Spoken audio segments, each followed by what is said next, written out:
Yeah, like you said, a lot of people have their own home studios. Regular job pays for stuff like this. I had grand schemes for this, and I think I'm still going to go for it more when I'm close to retirement. But anyway, what I'm running here is a Digital Performer 7.4, and I've done some recording with my guitar in another room there, and it's actually come out quite well. So I'm hoping to dedicate more time. Right now, Luke has his grand plan, and he can he wants to record some of the covers that we do, and I'm in agreement. I want to do it. We'll see where we get to this, because now we have a digital board at the Jam Shack, which I'm sure Chuck will do a little recording there.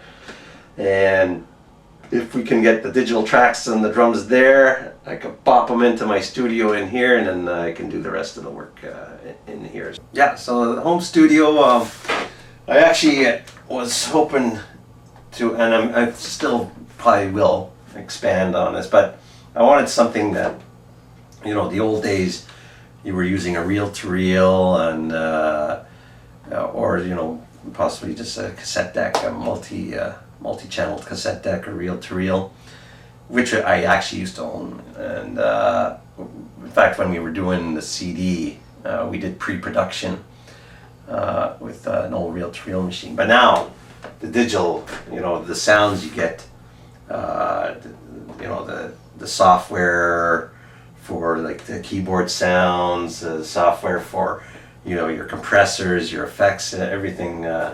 It's well, I find it's great, and it's easy to use. I find it's easy to use, and so it's not time consuming, and you know, and you can turn out, I'd say, a pretty pro product if you know what you're doing. Now, I've got a pretty simple layout, because of course you have the interface that you would plug in your mics. It's a Moto, and of course that connects right to the Apple computer. This what really inspired me, and if you see the desk here, was it was made for actually this Euphonics controllers. And anyway, so I'm still missing the two other pieces, which would give me 20 faders. And I'm hopefully, I think eventually it's going to show up. But anyway, so this is for the automation, and you can actually do quite a bit of controlling with this. And that's pretty well it on that front. Of course, I've got Omnisphere, which is a keyboard software, and I've also have some drum track software.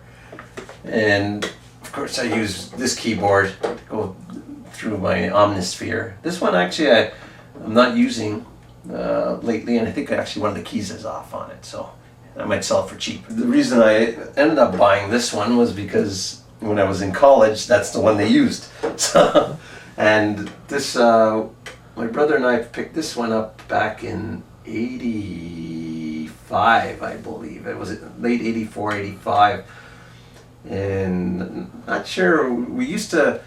I would play a little bit of keyboard, and then we'd lead into a guitar song and some of our old songs. And we used to have a monophonic Korg keyboard that we sometimes used, and we sold that, and then we ended up getting this thing. So originally, Mike, we'd have on a disc, and we had, I think I still have the unit.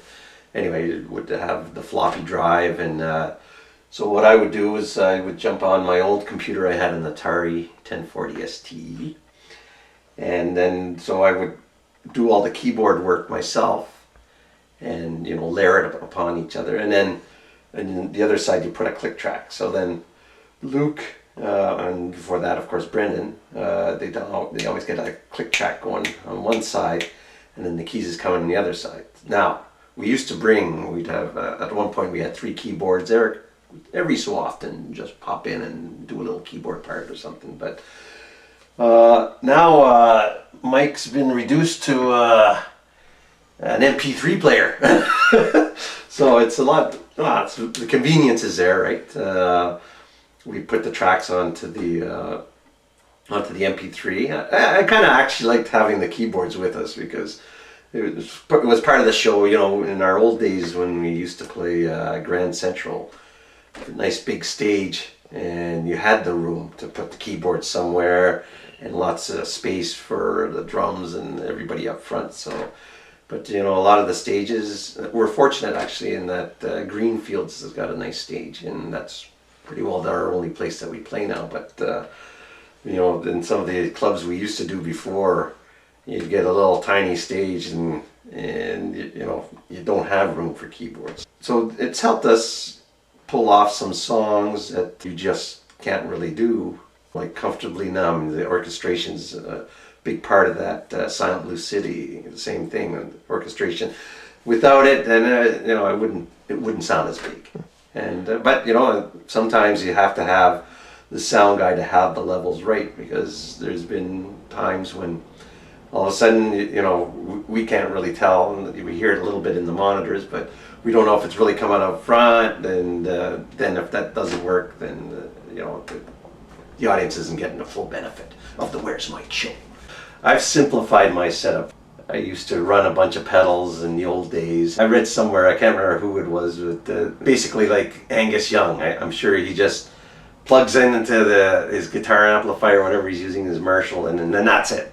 That's kind of actually where I'm going, where I just have a chorus pedal, and I've got my amplifier. Now you got Ian, he's got his G-Tech digital interface there, and he just pulls out a whole bunch of sounds, and it sounds great, but I don't feel like spending that much time tweaking around trying to get the sounds. I've got 4 channels on my amp. I figure one of them's going to do the trick.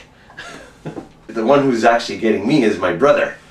You gotta just take a look at his little foot pedals switches. So he's gone to the extreme where he's not just now it's small nuances, but like we do one of the songs, "Spirit of Radio" by Rush. He kind of puts an organ sound on it when Ian's doing that. So he's getting those sounds, and it makes it interesting, and it's interesting to watch him click, click, click. So Eric's getting a bit of a keyboard sound. So it's a bass pod. He also has a compressor in there. It's a little work of art.